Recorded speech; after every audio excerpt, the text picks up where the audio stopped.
तुम्हें एक इंसान को समंदर के बीच में कश्ती में बैठे हुए देखते हो और ये सोचते हो कि वो इंसान जिंदगी में कैसे भी मरे लेकिन प्यासा कभी नहीं मरेगा, क्योंकि वो पानी के बीचों बीच में है।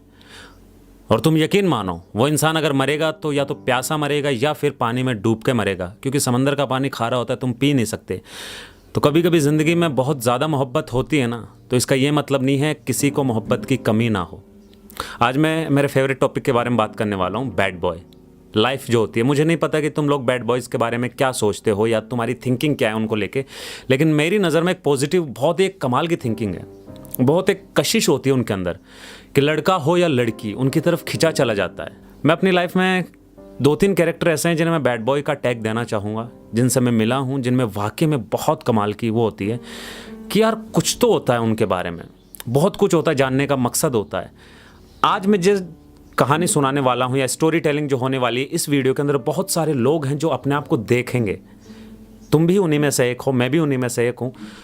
बहुत सारे कैरेक्टर्स होते हैं हमारे, लेकिन हम अपने आप को बेहतर कैसे बना सकते हैं। इंसान की हकीकत वो नहीं होती है जो लोग देखते हैं, जो वो लोगों को दिखाता है।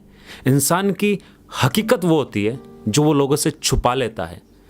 मैंने बैक बेंचर के अंदर भी एक लाइन कही थी कि दिलों पे राज करने वाला अक्सर मोहब्बत के लिए तरसता है। ये हकीकत है। ऐसा नहीं है कि हमारे आसपास लोगों की भीड़ बहुत ज़्यादा है, दोस्तों की भीड़ है, अपने लोगों की भीड़ है, तो ये मतलब नहीं है हम अकेले नहीं हैं। अक्सर इंसान भीड़ के अंदर अकेला होता है, जहाँ पे अकेला होता है वहाँ पे वो फील कर रहा होता है कि हाँ, सब मेरे साथ हैं। मुझे नहीं पता तुम्हारी नज़र में बैड बॉय की इमेज क्या है। तुम्हें लगता है एक बदतमीज़, आवारा, गाली बकने वाला, सिगरेट पीने वाला, शराब पीने वाला? नहीं, मेरी नज़र में बैड बॉय एक अकेलेपन में जो उसकी खुददारी है, उसे अपने अकेलेपन से प्यार है, उसे प्यार में भीख नहीं चाहिए, उसे किसी की हमदर्दी नहीं चाहिए। ऐसे अकेलेपन वाला जो एक कैरेक्टर रहता है ना, वो बहुत बहुत अपनी तरफ खींचता है, और उस कैरेक्टर के लिए एक अलग ही इज्जत रहती है कि कभी किसी के सामने मत झुको। और कमाल की बात पता है क्या है, इस दुनिया के अंदर सिर्फ तुम्हें एक तरीका आता है ना, तो तुम दुनिया के सामने झुकोगे नहीं, किसी भी इंसान के सामने नहीं झुकोगे। अगर तुम्हें, पता नहीं तुम इस बात से रिलेट कर पाओ या नहीं कर पाओ, अगर तुम्हें अकेले रहना आता है, अगर तुम्हें लोगों के बिना रहना आता है ना, तो तुम किसी के सामने नहीं झुकोगे। तुम्हें पता है जब तुम अकेले रह सकते हो किसी के बिना भी, तो फर्क नहीं पड़ता कौन तुम्हारे बारे में क्या सोचता है, कौन तुम्हारे पास आता है, कौन तुम्हारे पास से चला गया।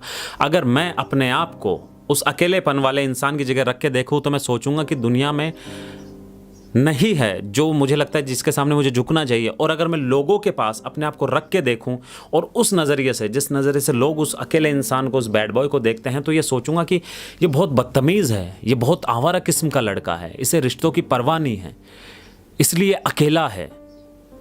हमारे पास बहुत ज़्यादा भीड़ है, हमें उस भीड़ की खुशी नहीं है, हमें तकलीफ़ इस बात की है कि वो इंसान अकेला है, और हमें इस बात से जलन है, हमें इस बात से तकलीफ़ है कि वो अकेला इसलिए क्योंकि वो हमारी तरह नहीं है। लेकिन हमारे पास तो सब है ना, हमारे पास तो लोग हैं, सब कुछ है, तो फिर हमें उससे जलन क्यों होती है। तारीफ नहीं कर रहा हूं यहाँ पे, लेकिन काफ़ी सारे मेरे दोस्त हैं, लिस्ट बनाने बैठूं लंबी चौड़ी है, शादी हो चुकी है उनकी, वाइफ हैं, बच्चे हैं, लेकिन पता नहीं, मतलब ऐसा नहीं है कि अभी मिलने को चाहते हैं मेरे से, लेकिन पहले भी मेरे से हमेशा बोलते थे, यार भाई फ्री है तो आ जा यार, मिलते हैं, बैठते हैं कहीं। मुझे कभी समझ में नहीं आया कि उन लोगों के पास सब कुछ है, जॉब है, बीवी है, बच्चे हैं, साले मेरे पास बैठ के टाइम क्यों ख़राब करते हैं वो। और जब एक वक्त पर जाके जब मुझे वाकई में ये एहसास हुआ कि मुझे लोगों की ज़रूरत है, मुझे दोस्तों की ज़रूरत है, क्योंकि कुछ बातें होती है जो फैमिली के साथ आप शेयर नहीं कर सकते। वो होता है ना कि बेस्ट फ्रेंड भी होती है, आपकी लड़की आपकी बेस्ट फ्रेंड है, एक आपकी बेस्ट फ्रेंड है, एक आपकी गर्लफ्रेंड है। कुछ शर्म होती है, कुछ हया होती है, एक पर्दा होता है, दायरा, जो बातें आप बेस्ट फ्रेंड से शेयर नहीं कर सकते, वो गर्लफ्रेंड से कर सकते हो। अगर तुम्हारी बेस्ट फ्रेंड है, वो कहीं पे जा रही है फैमिली के साथ, दोस्तों के साथ, तो तुम उसे नहीं रोक सकते, लेकिन गर्लफ्रेंड को रोक सकते हो। क्यों? क्योंकि एक हक होता है, एक दायरा होता है, वो कहीं ना कहीं टूट चुका होता है, उस लेवल तक आपका उस पर हक हो जाता है। तो ज़िंदगी के अंदर ऐसा नहीं कि दोस्त नहीं होने चाहिए, होने चाहिए, दोस्त होने चाहिए, लड़कियां दोस्त होनी चाहिए, तुम्हारी फैमिली होनी चाहिए, तुम्हारे कज़न होने चाहिए, बहुत सारे रिश्तेदार होने चाहिए, लेकिन एक आदत होती है अकेलेपन की। तुम्हें अकेलेपन से जीना आना चाहिए। अगर तुम्हें वो आ गया ना, तो तुमने दुनिया पे, भाई अकेलेपन की सबसे कमाल की क्वालिटी ये होती है कि तुम खुशियों के लिए, हैप्पीनेस के लिए, अपनी अंदर की खुशी के लिए किसी भी इंसान पे डिपेंड नहीं होते हो।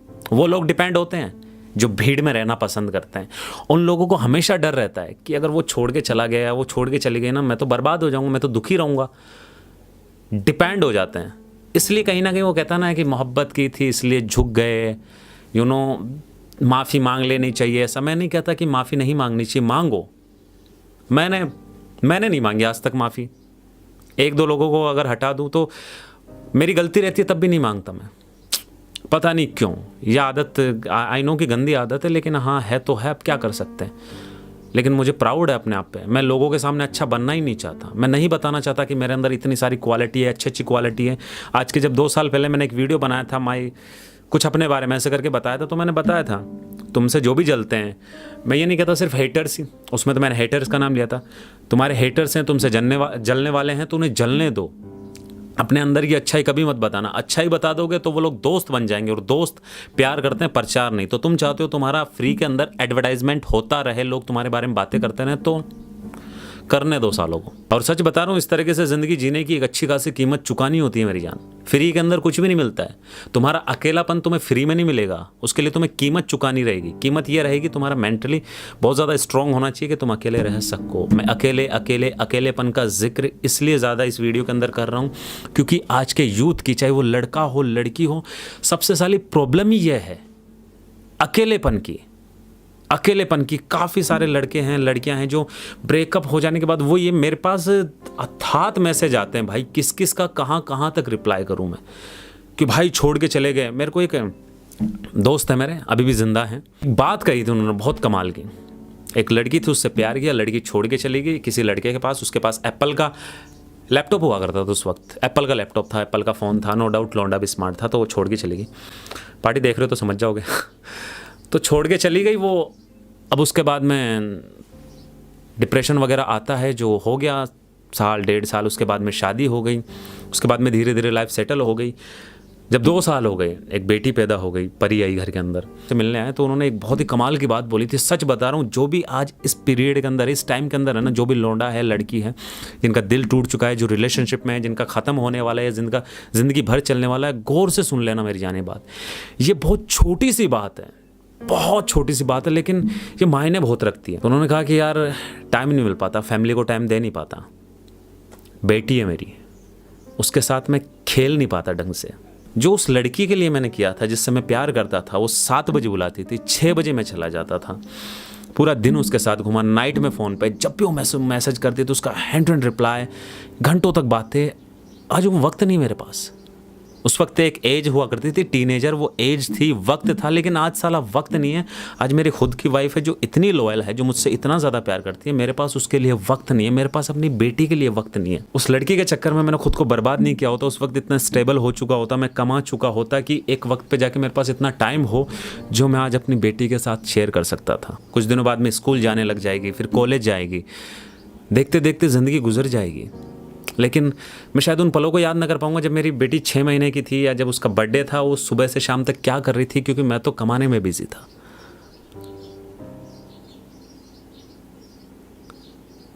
वक्त का चेहरा नहीं होता, लेकिन ये वक्त आने पर अच्छे अच्छों के चेहरे दिखा देता है।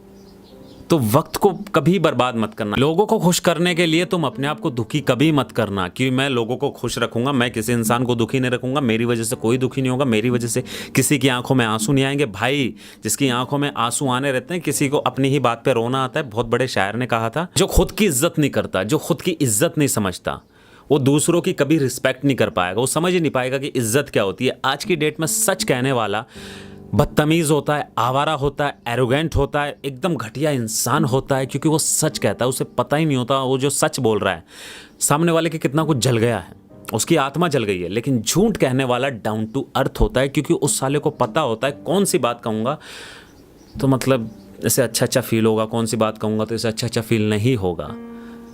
और झूठ कहने वाला इंसान, अगर जो बहुत ज़्यादा झूठ बोलता है, तुम्हारा दोस्त है, वो साला किसी सांप से कम नहीं है। ब्लैक के अंदर सांप बहुत अट्रैक्टिव होता है, तुमने देखा हो तो बहुत अट्रैक्टिव, लेकिन साले में जहर इतना भरा होता है ना उसमें, जिसकी हद नहीं है। नीम के पत्ते कड़वे सही, खून तो साफ करते हैं, मंटो साहब की लाइन है। मेरे काफ़ी सारे रिश्ते इस वजह से भी टूट गए क्योंकि मैं सच कहता था। काफ़ी सारे। कुछ दोस्त हैं जिनकी बीवियाँ मुझसे नफरत करती है, आई डोंट नो, मैं उनका नाम भी नहीं जानता, मैं ढंग से उनसे मिला भी नहीं हूँ। इनफैक्ट मैं तो शादी में भी नहीं गया। मेरी कुछ कहानियाँ होती थी जिनकी वजह से, कुछ पोइट्रियाँ होती थी, काफ़ी सारी प्राइवेट कर दी, जिनकी वजह से पता नहीं उन्हें पुराना आशिक याद आ जाता था खुद का। अब अगर मेरी कुछ लाइनें सुन के तुम्हारा 6 साल पुराना आशिक याद आ रहा है, तुम प्रेजेंट में किसी और के साथ हो, मेरे ही दोस्त के साथ शादी कर ली, तो इसमें मेरी क्या गलती? मेरी गलती है। फिर बाद में जब मुझे पता चलता है तो वो कह देते हैं नहीं हमने ये बता रखा है तू फेस रीडर है। मतलब नहीं, ये चीज़ें मत बताया करो। तभी घर पे बुला के चाय नहीं पिलाता मुझे कोई। ऐसा नहीं है कि मैंने रिश्ते बचाने की कोशिश नहीं की है भाई, इंसान ही हूँ। कभी कभी कुछ रिश्ते इतने करीब थे, रिश्ते तो क्या, वो लोग बहुत ज़्यादा करीब थे जिनसे रिश्ते बन गए थे मेरे, तो झूठ भी बोला है, 1-2 बार बोला है, ऐसी बात नहीं है। लेकिन फिर लगा कि यार मेरे झूठ बोलने से उस इंसान को सुकून मिल रहा है, लेकिन वो इंसान ये नहीं सोच रहा है कि झूठ बोल के मेरे दिल पे क्या बीत रही है। जब वो सामने वाला इंसान मुझे नहीं समझ रहा है, उसे मेरे दुख की परवाह नहीं है, उसे मेरी सेल्फ रिस्पेक्ट की नहीं है, उसे मेरा जो कैरेक्टर है वो पसंद नहीं है, तो भाड़ में जाए ना। फिर मैं क्या चापलूसी करने के लिए पैदा हुआ हूँ क्या? मैं इसलिए पैदा हुआ हूँ ताकि तेरे को खुश रख सकूँ? नहीं, मेरे लिए कोई भी रिश्ता इतना मायने रखता ही नहीं है कि मुझे उस रिश्ते को चापलूसी करके, या प्लीज़ बैठे रहो या पलकों पे बैठ जाओ, मेरे सर पे मूत लो। अगर तुम किसी का प्यार पाने के लिए कोशिश कर रहे हो तो करो यार, बिल्कुल कोशिश करनी चाहिए। अगर तुम किसी को इम्प्रेस करना चाहते हो, किसी लड़की तुम्हें खूबसूरत लग रही है, तुम्हें लगता है तुम्हें पटाना चाहिए, पटाओ, कोई दिक्कत नहीं है। लड़का खूबसूरत हैंडसम लग रहा है, सॉरी, तो पटाओ आराम से, कोशिश करो। कोशिश हर जगह करनी चाहिए, लेकिन कोशिश में और मिन्नत करने में बहुत फ़र्क होता है। कोशिश एक बहुत अच्छा शब्द है, एक प्राउड वाला है कि हमने कोशिश की, लेकिन भीख बहुत चुभने वाला शब्द है, ये आपका अंदर का ज़मीर मार देता है। वो चीज़ कभी मत करना। अरे रोते क्यों हो यार तुम लोग, एक तो ये समझ में नहीं आया। इतने सारे लोग हैं, अकेलेपन की आदत डालोगे तो इन चीज़ों की आदत नहीं पड़ेगी। फिर भी तुम्हें लगता है नहीं ज़िंदगी झंड हो गई है, वैसा है, तो काफ़ी यूट्यूब है, काफ़ी सारे वीडियो हैं, बहुत सारा है। मैं तो पता नहीं, ऐसा लगता है बाबा आदम के ज़माने से आया हूँ। मुझे तो साला ना कोई समझाने वाला मिला आज तक, ना कोई ऐसी बातें बताने वाला। कुछ लोग आए लाइफ से जो फिर जल्दी निकल लिए, क्योंकि शायद बहुत ज़्यादा अच्छे लोग थे। अच्छे लोगों की शायद ऊपर भी ज़रूरत होती होगी, इसलिए उन्हें बुला लिया जाता है।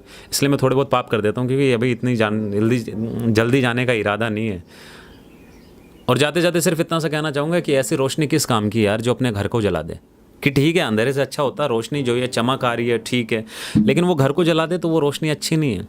और जो मोहब्बत सेल्फ रिस्पेक्ट की धज्जियाँ उड़ा दे वो भी ठीक नहीं है। और प्यार की भी अपनी एक क्वालिटी है यार। प्यार बहुत खूबसूरत है, जहाँ तक मुझे लग रहा है कि तुम्हें सामने वाले को ये फील कराना होता है। प्यार पता है एडवांटेज है एक तरीके से, बहुत अच्छा है। वो कुछ भी बोल सकते हो, उसे पता नहीं क्या क्या हो सकता है, लेकिन बहुत अच्छा है कि तुम्हें सामने वाले को ये फील कराना होता है कि वो इस दुनिया का सबसे स्पेशल इंसान है, सबसे खूबसूरत लड़की है वो लौंडा है तो गुड लुकिंग है या बहुत अच्छे दिल का है, तुम्हें फील कराना होता है। और अगर तुम किसी भी लड़की को, मैं एक लौंडे होने की हैसियत से कहना चाहता हूँ कि मैं ऐसा सोचता हूँ, अगर तुम किसी भी लड़की से प्यार करते हो, बेइंतहा प्यार करते हो, उसे ये फील नहीं करवाते हो प्यार के अंदर कि वो इस दुनिया की सबसे खूबसूरत लड़की है, तो तुम उस लड़की से प्यार करते ही नहीं हो भाई, करते ही नहीं हो। बहुत सारे लौंडे होते हैं जो मैसेज करते हैं कि मेरी गर्लफ्रेंड के नाम से पोइट्री बना दो, मेरा नाम भी लेना। अरे तू इतना प्यार करता है, तू बना ले भाई, तू कर ले लाइनें। अगर वाकई में तुझे लगता है तुझे लाइनों से इम्प्रेस करना है तो लिखना। मैंने एक बहुत पहले के लाइन पढ़ी थी, अगर तुम वो किताब पढ़ना चाहते हो जो किताब आज तक किसी ने लिखी नहीं है, तो तुम वो इंसान बनो जो वो किताब लिखेगा। तो तुम्हें लगता है कि ऐसी पोइट्री होनी चाहिए, ऐसी लाइनें होनी चाहिए जिससे मैं वो कर दूं, तो तुम लिख दो ना भाई, लिखो। कलम है, पेन है, 2 रुपये का भी आता है, 3 का भी आता है, 5 का भी आता है, 300 का भी आता होगा, 3000 का भी आता होगा। पेपर है, फ़ोन है, आज की डेट में लिखो, सामने रखो फ़ोन, बोल दो। ऐसा क्या सोचना है इसके अंदर इतना? साला अगर सोचते रहोगे तो करोगे कब? और बाकी आने वाले टाइम पे दिखे मोटिवेशनल वीडियो, पोइट्री वगैरह बनाएंगे। पोइट्री यार मेरे को समझ नहीं आता, स्टोरी टेलिंग करता हूँ तो सब देख लेते, पोइट्री देखते नहीं है। ओके, तो ख्याल रखो। और कोरोना चल रहा है यार, लॉकडाउन है। और कमेंट करके ज़रूर बता देना प्लीज़, अगला टॉपिक तुम्हें किस पे चाहिए, उस पर बात करते हैं, बनाएं। पता नहीं वो वीडियो कहाँ तक पहुँचता है, कहाँ तक नहीं, लेकिन बात करेंगे, ठीक है? तो कमेंट सेक्शन